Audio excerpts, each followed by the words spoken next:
জাতীয় নাগরিক পার্টি। এ নিয়ে বিস্তারিত জানাতে সরকারি কলেজ গেট থেকে যুক্ত আছেন রাকিবুল হাসান। রাকিব, জানাবেন যে চাঁপাইনবাবগঞ্জে পদযাত্রার পর এনসিপির আর কি কর্মসূচি রয়েছে এবং পদযাত্রাটি কতদূর গেল? সাকিব, ইতিমধ্যে কিন্তু জাতীয় নাগরিক পার্টি এনসিপির যে পদযাত্রা সেটি শুরু হয়েছে চাঁপাইনবাবগঞ্জের যে শান্তির মোড় সেখান থেকে শুরু হয়ে এখানে নিমতলা এবং বড় ইন্দারা মোড় হয়ে এখন কিন্তু ঠিক আমরা যে চাঁপাইনবাবগঞ্জ সুপার মার্কেটটি রয়েছে অর্থাৎ কলেজ গেটের এখানটাতে আছি। এখানে আসলে আমরা আসার পর থেকেই যেটি আসলে দেখেছি যে এনসিপির নেতাকর্মীরা তারা হাত নেড়ে শুভেচ্ছা জানিয়েছেন চাঁপাইনবাবগঞ্জবাসীকে এবং একই সাথে কিন্তু এখান থেকে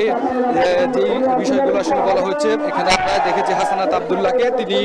এখানে এসে চাঁদাবাজির বিরুদ্ধে স্লোগান তুলেছেন এবং একই সাথে এখানে এই পদযাত্রা থেকে যেটি বলা হয়েছে যে আসলে প্রথমে সংস্কার এবং বিচার, তারপরে অন্য কোনো কিছু তারা চিন্তা করছেন এবং এখন পর্যন্ত যে পদযাত্রাটি সেই পদযাত্রাটি প্রায় 2 থেকে 3 কিলোমিটার। এইভাবে হাসানাত আবদুল্লাহ তিনি নিজে এখানে যে প্রচার মাইকটি রয়েছে সেটি নিজের কাছে নিয়ে তিনি নিজেই চাঁপাইনবাবগঞ্জবাসীর উদ্দেশ্যে নানা বক্তব্য দিয়েছেন, কথা বলেছেন এবং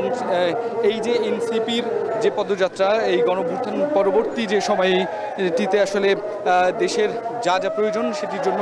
এনসিপির যে ডেডিকেশন বা এনসিপি আসলে কী করতে চায় সেই বিষয়গুলো নিয়ে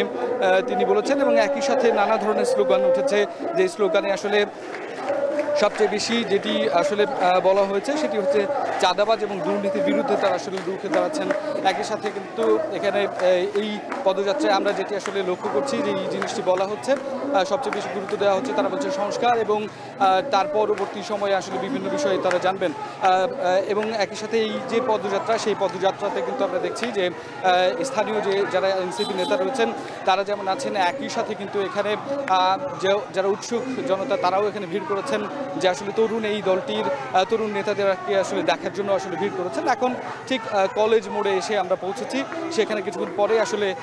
পথসভা অনুষ্ঠিত হবে এবং সেখান থেকে আসলে নেতারা কি বলবেন সেটির অপেক্ষায় আছেন এখানকার উৎসুক জনতা,